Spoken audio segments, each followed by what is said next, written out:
Hello, everyone. I'm the writer, and welcome back to another round of Ace Attorney. Now it's a trial, so let's keep going and see what happens. Actually, I kind of know what happens already. I've played all the games, but either way, it's still fun to replay and go back because you learn so much from it. At this point, the only thing I know for sure is tomorrow's going to be one doozy of a trial. Didn't I say that last time? I guess it replays from that moment. That's fine. Da da da da da da. I guess. It doesn't matter. Let's keep going. Let's go.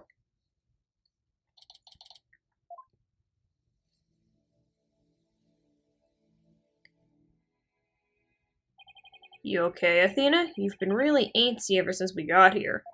I'm just excited. This is my first trial, court case after all. Yeah, a real ball of excitement she is. I know just what she needs. Athena! Ink! Didn't you ever learn about the indoor and outdoor voices? I'm just trying to show you the best way to relieve your pre-trial jitters. Am I scaring the daylights out of me? No, I find that shouting, "I'm fine," in a loud voice really relieves stress. It's part of my Chords of Steel voice workout and a must before every trial. You want me to shout? Here. That's right. Here, I'll go first, then you try. I'm Apollo Justice and I'm fine! Alright, I'm Athena Sykes, and I'm fine! I think that actually worked. I thought it might up. Always works for me. An old friend of mine from junior high and I say it all the time. Oh! Huh. You'll get what this means later. I see. A proven remedy to calm the soul. I like it. Hey, how about we finish off with a race around the courthouse? The point is to relieve stress, not get totally exhausted. What's with all the racket, you two? Mr. Wright. Just a little voice workout. Hey, what's with the suit? Oh, this? I was thinking about getting my attorney's badge back, that's all. Yeah, sure, that's all. That's all? That's huge news! But why now? I have a feeling I'll be needed in the courtroom again sometime soon. Stop being cryptic, but I love it. But we can talk about that another time. No fair. Inquiring minds want to know. But wow. This won't mean anything to us yet, and I apologize. Again, I don't have a physical copy of Apollo Justice. But once I do, we're going back to that game first. I'm so used to him in his usual laid-back clothes. And the beard too, huh, Apollo? That suit makes him look like $1 million. $10 says Edgeworth bought it. By the way, have you heard about the prosecutor assigned to the case? Yeah, he's serving time, but before that, he was a prosecutor. He also uses psychology. That's right. I've heard the rumors about how he was back in before his conviction. Using the power of suggestion, he can make even the most stalwart defendants confess. Psychology in the courtroom. Been hearing that a lot lately. So, you must be a pretty scary guy, considering he's a prison inmate and all. So they say. They also say he'll cut you down if you talk too much. I don't think I would get along with him. Ah! I knew he was going to be bad news. Haha, it's probably just hyperbole. At least I hope for your sake. Wow! Wait, so is it true or not? Let's just say you should be concise and choose your words carefully. If you like to keep that head of yours attached to the rest of your body, that is. Yikes! Better tone down my cords of steel, too! Wonder if it's because of his time with the professor. Anyway. So, are you all ready? Might be a good idea to check out the court record again before stepping into the ring. As if you did! Right, Mr. Wright. But I'm fine! I'll be watching from the gallery. Good luck. Aw. Thanks! Okay, let's do this. The odds of pulling off this are ridiculously low, but that's nothing new. Believe in our client. Seek the truth. That's all we can do. Hang in there, Mayor Tenma. Here comes justice!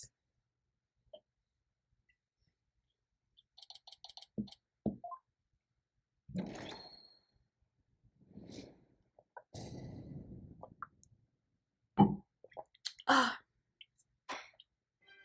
Court is now in session for the trial of Tenma. Hall of Justice, defense team leader, is ready, Your Honor. I know that big booming voice anywhere, as chipper as ever, hey, Mr. Justice. But who is this young lady next to you? I'm Athena Sykes, Mr. Justice, junior partner, and fresh out of law school. Well now, full of beans too, eh? Excellent! Makes an old man feel young again. Now for the prosecution. Well, this sucks. It appears the prosecution's not ready yet. Never fear, for I shall explain. It's just as a minor procedural complication, Your Honor.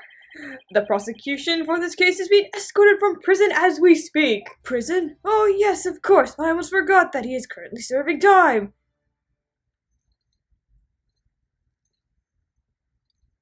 Yup, Prosecutor Blackwell's an inmate.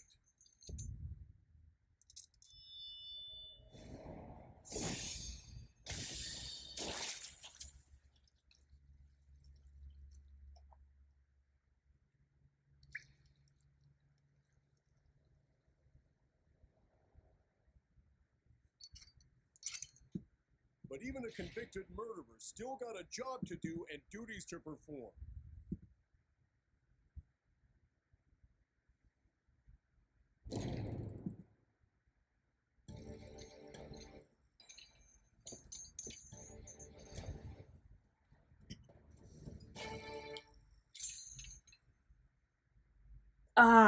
Here we go.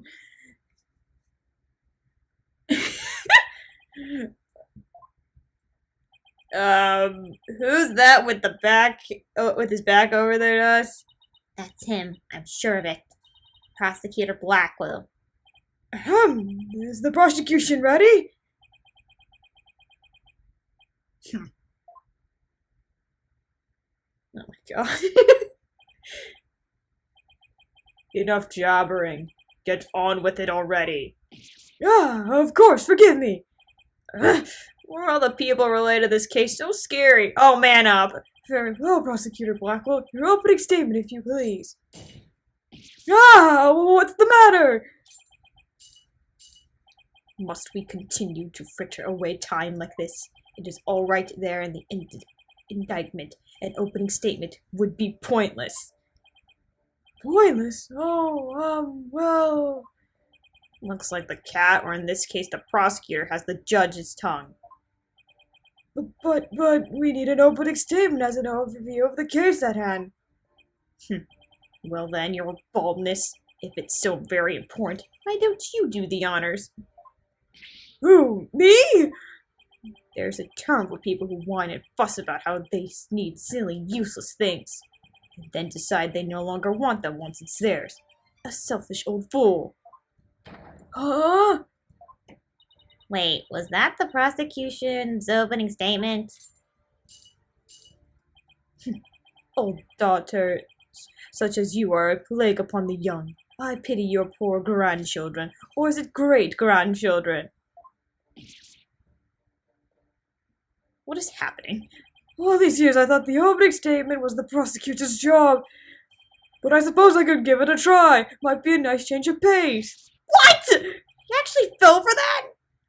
That must have been the power of suggestion Mr. Wright was talking about. The opening statement, huh?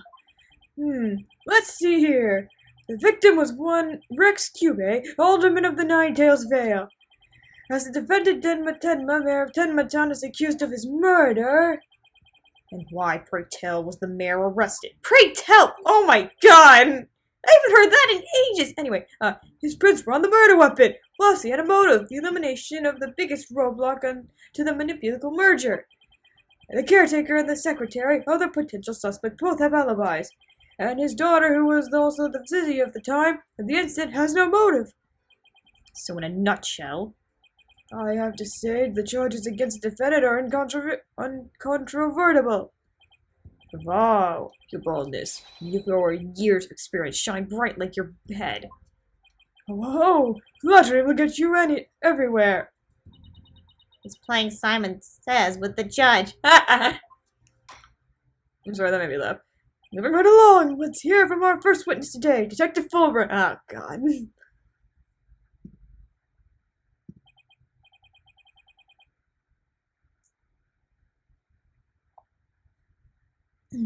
Witness, please state your name and occupation. I am detective assigned to the case. Bobby Fulbright. Oh God, this theme. Oh, and I'll also be keeping tabs on old Black Quill over there. I also heard you would provide protection if that ever came to that. He could kill you in your sleep. It would seem that I have been sorely underestimated.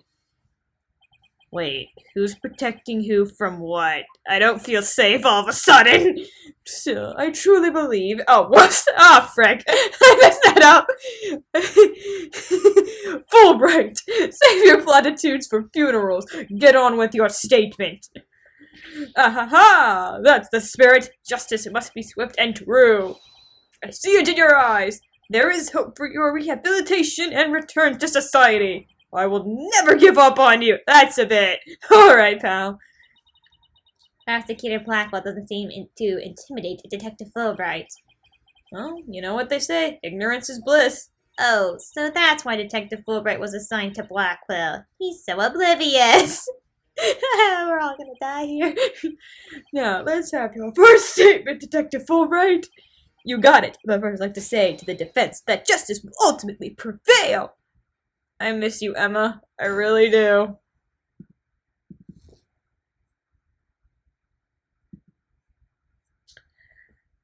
About the murder.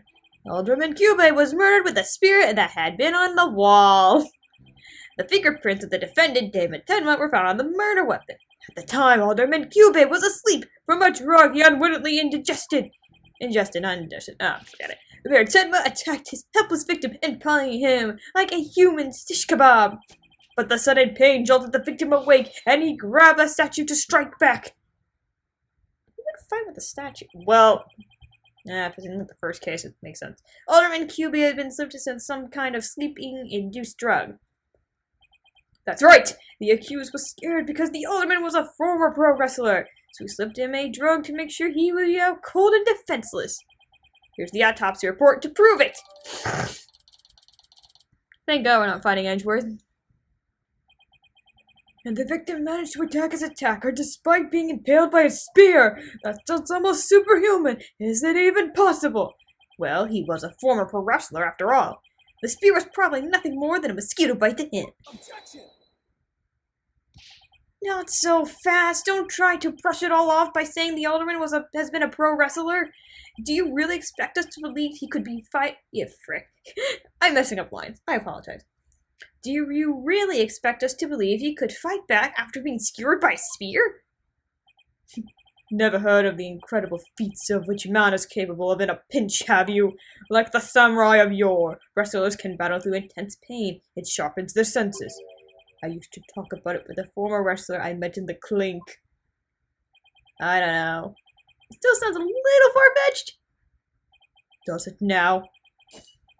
Then perhaps we should test the theory on you with the edge of my blade! I didn't sign up for this! Oh, shit. And so your life is spared for now! I forgot how much I liked him. Please let those shackles be made of titanium. I don't want to die. Ha ha! My investigations are as thorough as they are foolproof, or my name isn't Fulbright. I vow to resign immediately if I ever make a false arrest. This is a good thing this game came out before everything happened. I guess for now we can mock him. Mock him in the comments! The accused prints were on the weapon. He's the one person without an alibi. Quite decisive evidence, wouldn't you agree, your baldness? The defendant is sounding guiltier by the minute. As the judge is leaning towards a guilty verdict, and the trial's just barely begun! What's more, a curious rumor about the accused is making the rounds. They say he seeks the murder for the purpose of freeing Tenmatara from his imprisonment. Truth be told, I could think of no real reason to show interest in that backwards bird. Perhaps he's a complete nut. Perhaps he's a complete nuttier and really does seek to release an imaginary demon. I have to say, he's speaking Old English, or at least English really old, or like don't know, 18th century? I don't know. So his dialogue is just gonna be very hard. Either way, he is a raving mad and more than capable of murdering the alderman. That mayor's a strange one, alright. I already went to the blood drive, but instead of donating, tried to make a withdrawal. What the frick? Oh, there will be no gossiping in my court. Your baldness. Please take a gander at these charms plastered across his cranium. Surely you're meant to keep him safe in the possession of the demon Tenmataru. Then again... What? Perhaps he's already under the demon's spell. Behold! The lunatic appears poised to lunge at you at any moment!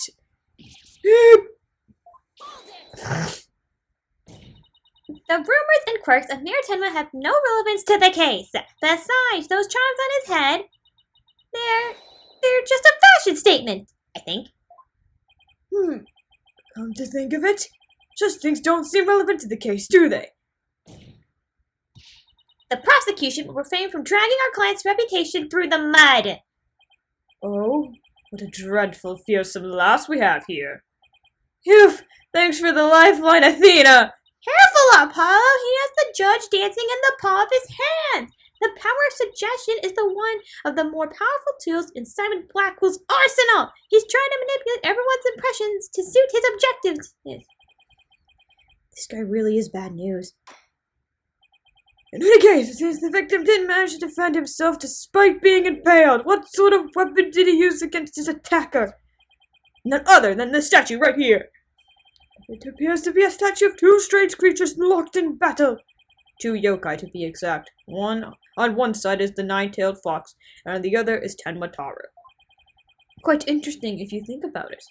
It's as if though this very case was rendered in art. What the frick? Mr. Justice, you may proceed with your cross-examination. Oh, thank God!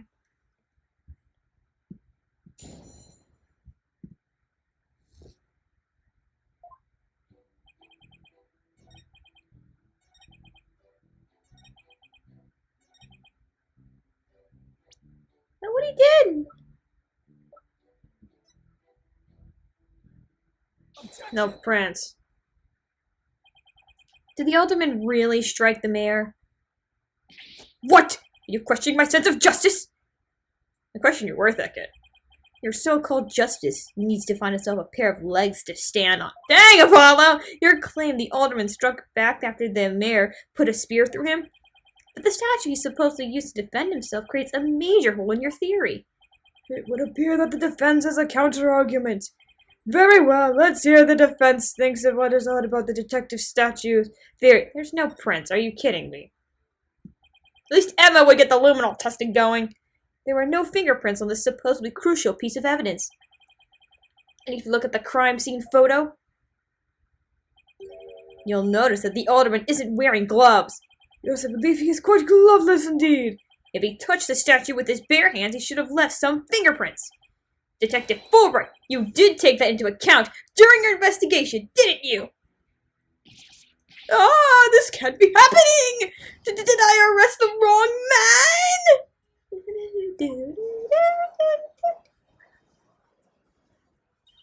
You did it, Apollo! You knocked Detective Fulbright off his high horse! Well, it's just 1 point in our favor. Who do you suppose clubbed the mayor if he wasn't the alderman? Well, if it wasn't the alderman, that means someone else must have clubbed the mayor. You mean there was a third party there in the box chamber? Exactly, and this could be the big break we've been looking for. There does seem to be a hole in the prosecution's argument. Prosecutor Blackwell, would you care to respond to the defense's assertion? Do you not give a frick, Prosecutor Blackwell? The least you could do is look at me while you're being dismissive. Your mind is as dull as an unhoned blade, Justice Dono. Justice Dono? He's been watching too many samurai flicks. Yeah, in prison. It'll take far more than that to cut down Simon Blackwell. A whelp such as you has no hope against my superior swordsmanship. This is a trial, not a sword fight, Prosecutor Blackwell! This is a perfectly good explanation for the lack of prints on the statue. You might recall the blood-stained cloth found at the scene of the crime. Well, it just so happens that the blood was the mayor's. So, what are you getting at? Hone your mind, boy! Why was there blood on that cloth? Solve that riddle and you shall see that the hole you thought you found is but an illusion. Now let's see. How was that cloth used? Was it used? Really? Apollo, I believe in you! Maybe the alderman wrapped the statue in the cloth? In short, he wasn't touching the statue directly when he used it to strike back at the mayor. Ah! Precisely. Bully for you, boy. Oh, it was nothing. Apollo, don't let him start manipulating you too! He just closed the hole for the prosecution! I did. I did! Phoenix is probably screaming in the gallery. What are you doing? Anyway, right. That a statue wrapped in a cloth would leave no fingerprints is as plain as day. But this also proves that there are no holes in our theory of the alderman striking back. Oops. Ah!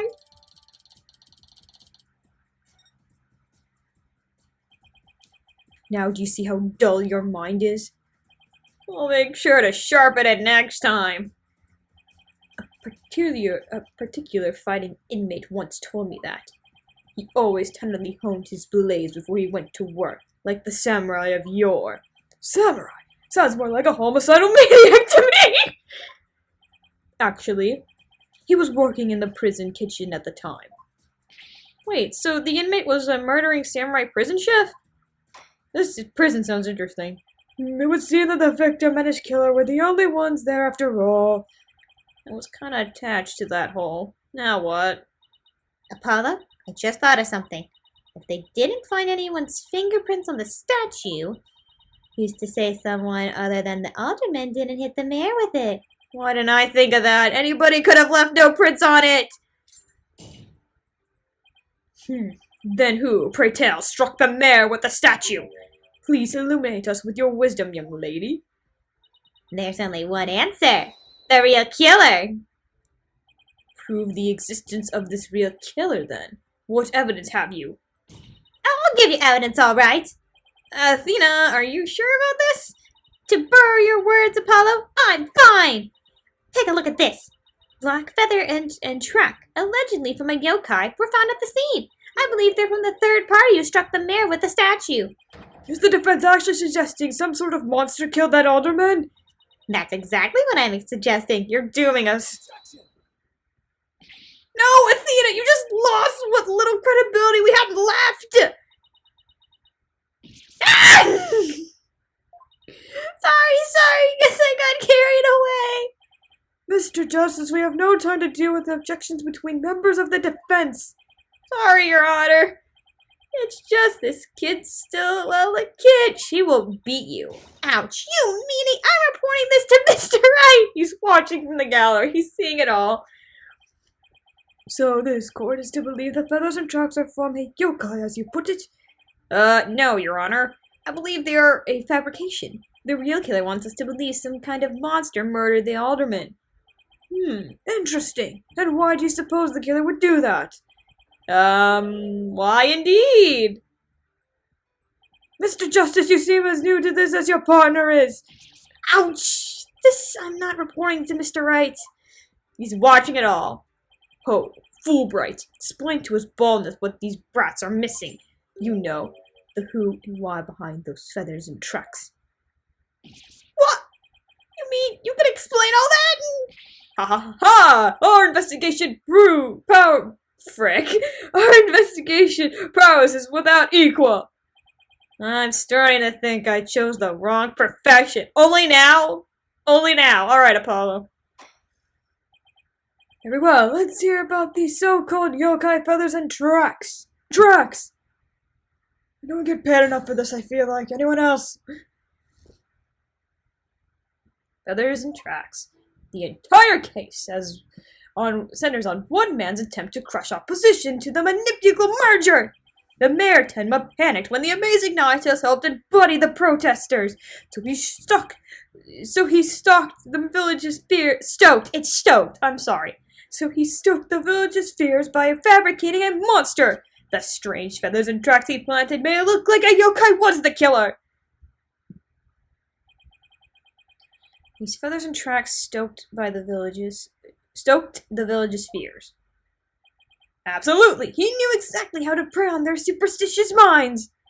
Those feathers only gave weight to the idea that the alderman was slain by a demon. The accused demon Tenma-Taro, that is. Tenma who? Tenma-Taro, the legendary demon locked away in the village's forbidden chamber. Are we going over this again, seriously? From a young age, the villagers are taught to fear the great black feathered demon, and thus they were blinded to other more possible explanations. Hold on for a second, before we start letting our imaginations run wild, isn't there someone else that could be considered a suspect? Mr. Justice, please explain yourself! On the day of the incident, there was a special event held at the Kyubei Manor, and as a part of this event, there was someone dressed in the likeness of Tenma-Taro. Obviously, this person is much more likely to be a suspect than any legendary demon. Oh. Dullard, you are playing right into the killer's mind games. Oh, God. What? Listen here, the feathers and the tracks were merely red herrings. The villagers believe in the murder to be the work of the real Tenma-Taro. However, the police believe that the person in Tenma-Taro's suit is the killer. Ah! The defendant sought to sow this confusion in order to deflect blame away from himself. However, he was knocked unconscious by the alderman, and thus only mentally defected. Wait, no. Thus our mentally deficient mayor was caught red-handed at the scene of the crime. Do you honestly believe Mayor Tenma would do something so stupid? The evidence speaks for itself, fool. Right! Right! It was the mayor's last-ditch effort to stop the opposition before things got carried away! The amazing Ninetales was fueled by both the yokai craze and the anti-merger movement, plus he's one of the better-known masked wrestlers and the hometown favorites! That's why the mayor panicked and set out on the path of injustice! But do the people of Ninetales really believe a yokai is behind the crime? This is bull! Yokai sightings are an everyday event there, so I wouldn't be surprised if they did. I must say, a crime that preys upon innocent, impressionable minds. Just so, a particularly silver-tongued inmate once had the following words to me. The innocent of heart are the easiest to prey. I know there's theories you hanged out with Godot, but is this it? You don't say. Was this inmate a con artist? Well, there goes Phoenix. No. He was framed for the murder of his beloved. I actually felt sorry for the poor chap. Oh, is this Godot? I feel pain. Anyone else in the comments? Wait, so he wasn't the predator, but rather the prey? Yes! Well, now then, the defense may proceed with their cross-examination. Okay. Alright, we're gonna stop here from now.